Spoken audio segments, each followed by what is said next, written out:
Eu nunca imaginei que teria a audácia de interromper uma homilia no meio de uma missa católica. Durante 18 anos como evangélica devota, na primeira igreja batista, eu sempre considerei as missas católicas como rituais vazios e as homilias como sermões cheios de heresias, especialmente quando falavam sobre Maria.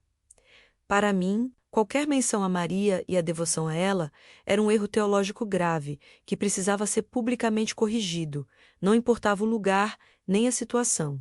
Mas quando interrompi o cardeal Robert Sarah, no meio de sua homilia sobre Nossa Senhora, gritando minhas objeções bíblicas diante de uma igreja lotada, o que aconteceu em seguida não apenas me chocou, mas chocou toda a igreja de uma forma tão extraordinária que mudou minha vida para sempre. Se você é um evangélico que tem certeza de que precisa confrontar publicamente os erros católicos, ou se já interrompeu um culto para defender a verdade, prepare-se para ouvir como uma mulher de convicções inabaláveis descobriu que, às vezes, Deus responde às nossas interrupções de formas que nunca poderíamos imaginar. Meu nome é Jennifer, tenho 39 anos e sou enfermeira em Baltimore. Por quase 2 décadas, fui uma membro extremamente ativa da primeira Igreja Batista de Baltimore, destacando-me pelo profundo conhecimento bíblico e pela capacidade de debater teologia com rigor. Minha conversão aos 22 anos foi intelectual e combativa, e desenvolveu em mim uma necessidade compulsiva de corrigir publicamente qualquer erro doutrinário que eu encontrasse.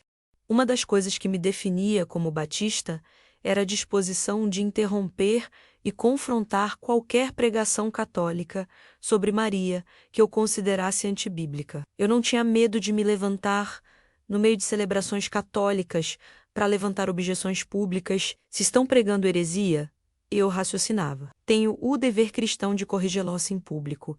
Era uma atitude arrogante, disfarçada de zelo pela verdade. Trabalhava em um escritório de advocacia no Inner Harbor, em Baltimore, onde vários colegas eram católicos praticantes. Eles frequentemente comentavam sobre homilias que tinham ouvido, especialmente sobre Maria Menos, e eu os corrigia agressivamente. O que esse padre disse é antibíblico. Eu declarava sem piedade. Vocês precisam ler a Bíblia e corrigir esses erros doutrinários. Minha especialidade, como enfermeira educadora jurídica, era identificar erros teológicos em pregações católicas e fazer objeções públicas baseadas na Bíblia. Eu havia interrompido várias missas, procissões e eventos católicos para fazer correções doutrinárias. Tenho direito à liberdade religiosa de expressão, eu justificava quando os católicos reclamavam. Se pregam em público, posso corrigir em público. Publiquei vários artigos jurídicos sobre o direito de correção teológica pública e a liberdade religiosa para confrontar heresias. Defendia que evangélicos tinham o direito legal de interromper celebrações católicas para fazer objeções bíblicas. Era uma distorção da liberdade religiosa, que hoje reconheço como intolerância disfarçada de legalismo. Aos 32 anos, casei-me com Micael, também um batista devoto e combativo, que compartilhava minha disposição para confrontos públicos com católicos. Formamos uma família evangélica militante, orgulhosa de não ter medo de defender a verdade em qualquer lugar. Em 2017 nasceu nossa filha Esther, nossa pequena guerreira. Em 2020 veio Ethan, completando nossa família de combatentes. Nossa vida familiar girava em torno de debates teológicos e confrontos doutrinários públicos com católicos.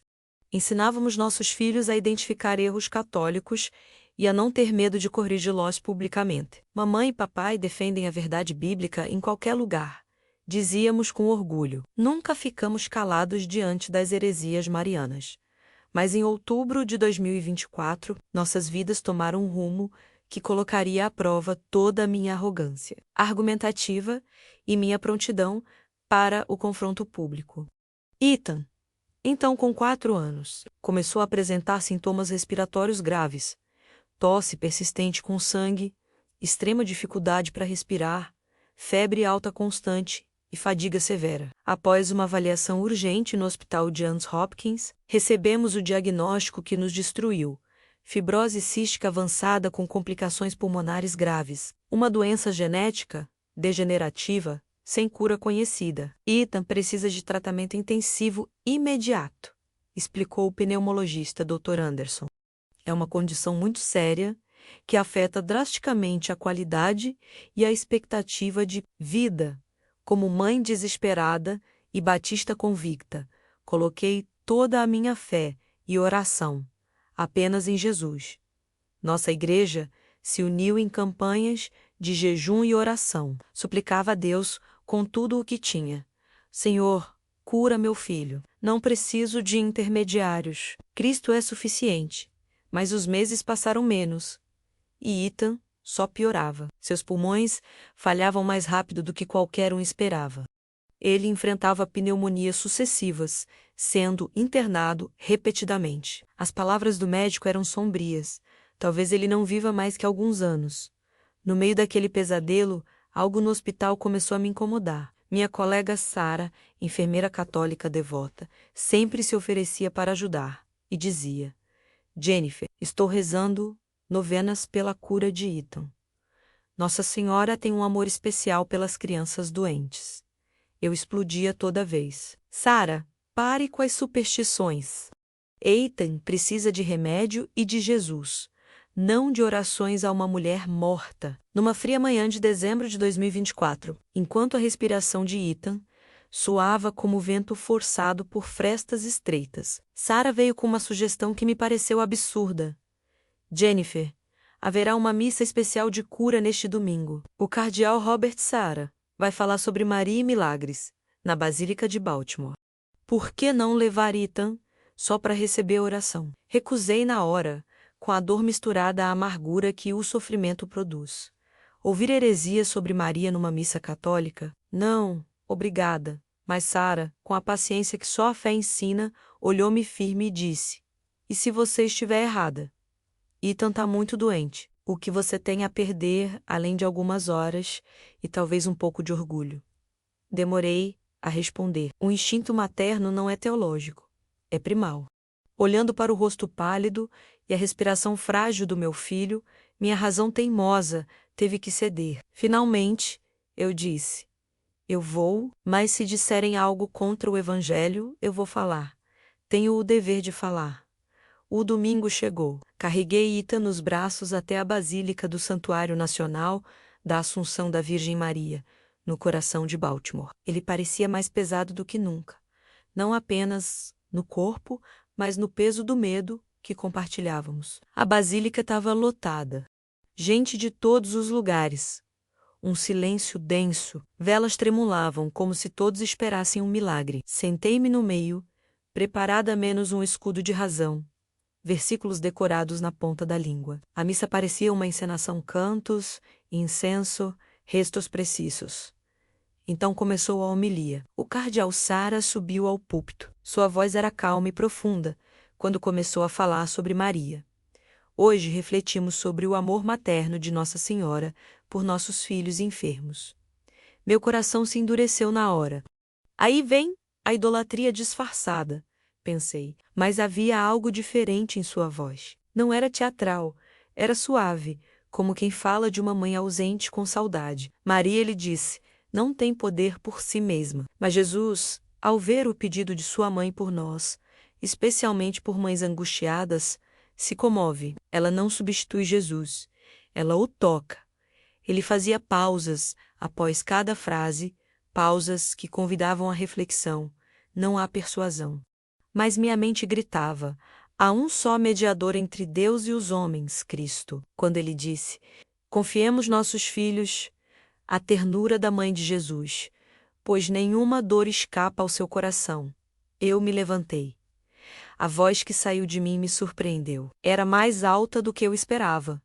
Objeção, isso é antibíblico. Um silêncio absoluto caiu sobre a igreja. Todos os olhos se voltaram para mim. O cardeal parou, olhou-me com surpresa menos, mas sem hostilidade. Irmã, disse ele suavemente, este é um lugar de oração. Mas eu não consegui parar. As palavras jorraram como se estivessem presas havia anos. Maria não intercede por ninguém. Só Jesus salva. Isso é engano. Ethan começou a chorar nos meus braços, assustado. Abracei-o com força, tentando acalmá-lo enquanto gritava. Alguns me pediram silêncio. Outros queriam que eu fosse retirada, mas eu estava cega pela convicção urgente. Não via rostos, apenas erros a serem corrigidos. O que aconteceu a seguir destruiu todos os meus argumentos. O cardeal desceu do púlpito e caminhou até mim lentamente, sem seguranças. Você está aqui por causa do seu filho, disse. E Deus ouve essa dor, até mesmo quando ela sai em forma de grito. Parei. Foi como se uma janela se abrisse em um quarto fechado por anos. Ele não queria discutir, não queria vencer uma batalha teológica. Queria rezar por Ethan, menos, e por mim. Então, voltando-se à assembleia, ele disse: rezemos por esta mãe, que Maria, que conhece a dor de ver seu filho sofrer. Interceda junto ao Senhor por esta criança. Naquele momento, percebi algo profundo. A fé não é sobre muros rígidos, mas sobre os espaços onde amor e esperança encontram a dor. Mesmo nas minhas dúvidas e medos mais profundos, havia lugar para uma ternura que não ameaçava minha crença, menos apenas a ampliava.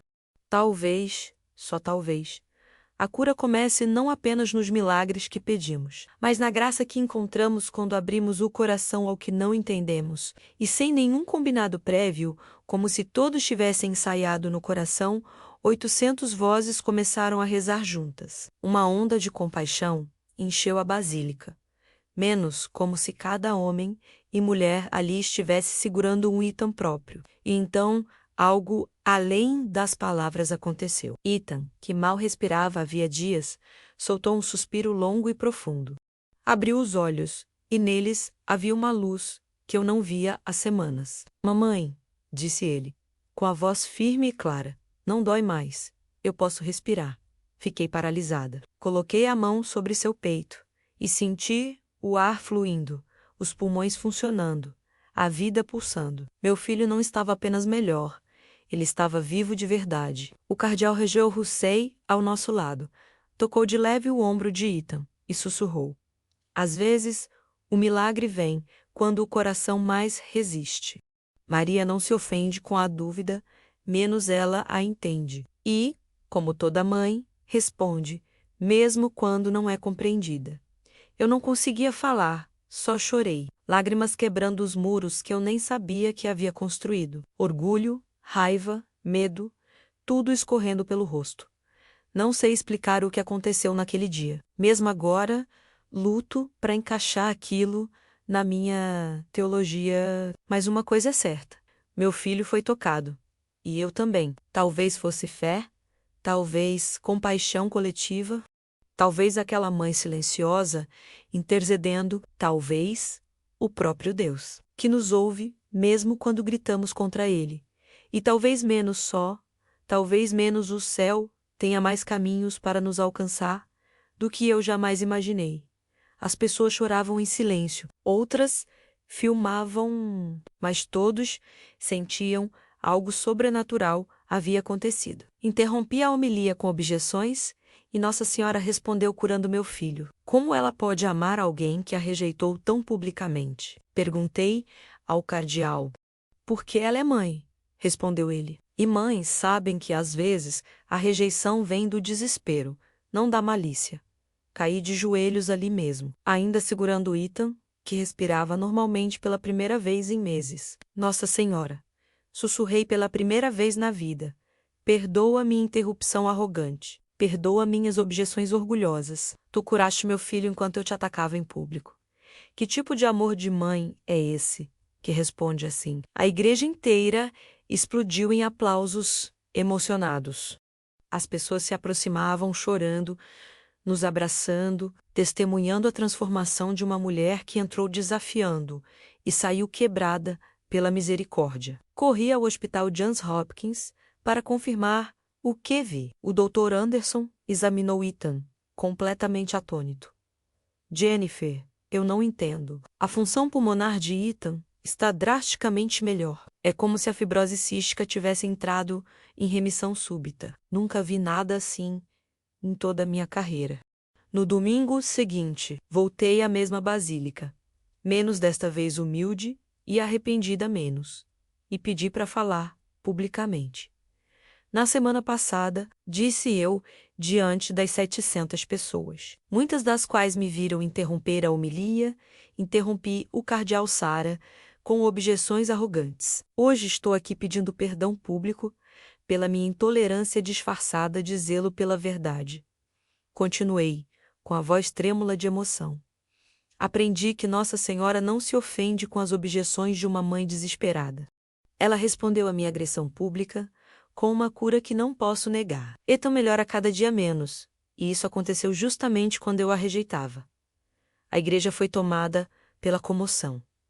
Michael, meu marido, ficou profundamente tocado. Jennifer, disse ele, você era a batista mais teimosa que já conheci. Se alguém como você mudou, por experiência direta, talvez todos nós precisemos repensar nosso orgulho doutrinário.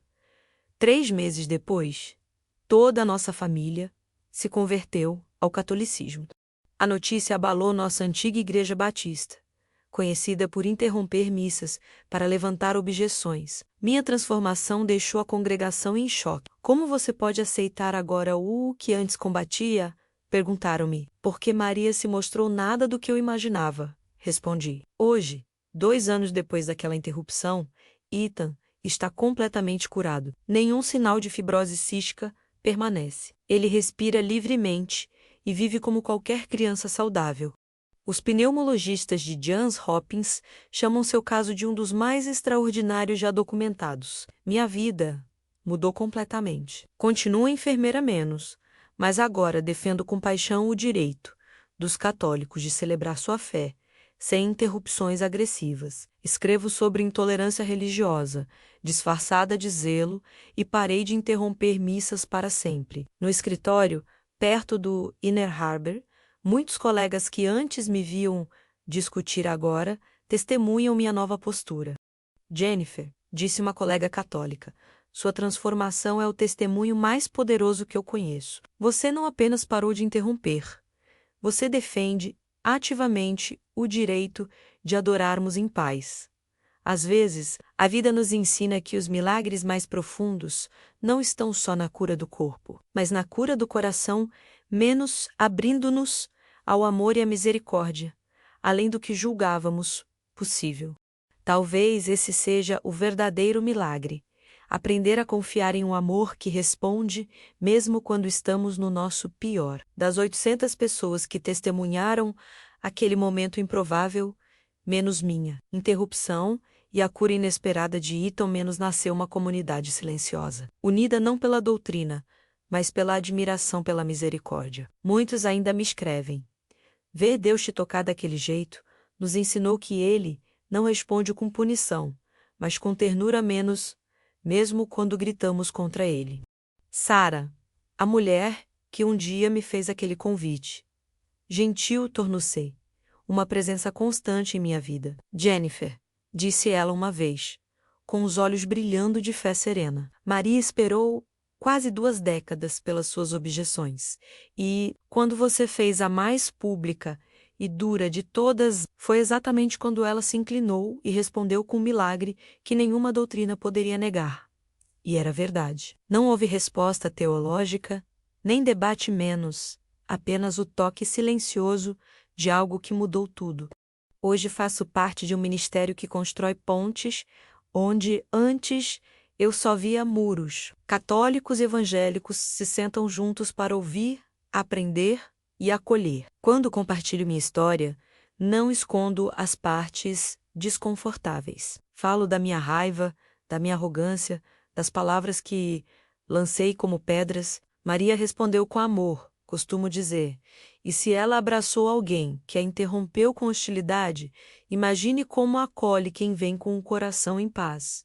O cardeal Robert Sará, que um dia desceu do púlpito para ouvir uma mulher furiosa com um filho doente nos braços, hoje caminha conosco como guia espiritual. Um dia, ele me disse, com aquela voz que soa como oração silenciosa, sua interrupção foi um instrumento. Deus usou você de um modo misterioso, para que centenas vissem que a misericórdia não é fraqueza da verdade. É o seu rosto mais puro. E eu não fui a única que mudou. Muitos naquela basílica encontraram uma fé viva naquele dia, menos uma fé nascida, não de argumentos, mas da beleza de um amor que responde à violência com paz. As palavras simples de Ethan ainda me comovem mais do que qualquer coisa. Às vezes, quando ouço contar sua versão do que aconteceu, quase rio e choro ao mesmo tempo. Mamãe gritou com a tia Maria na igreja, mas ela não ficou brava. Ela só me curou.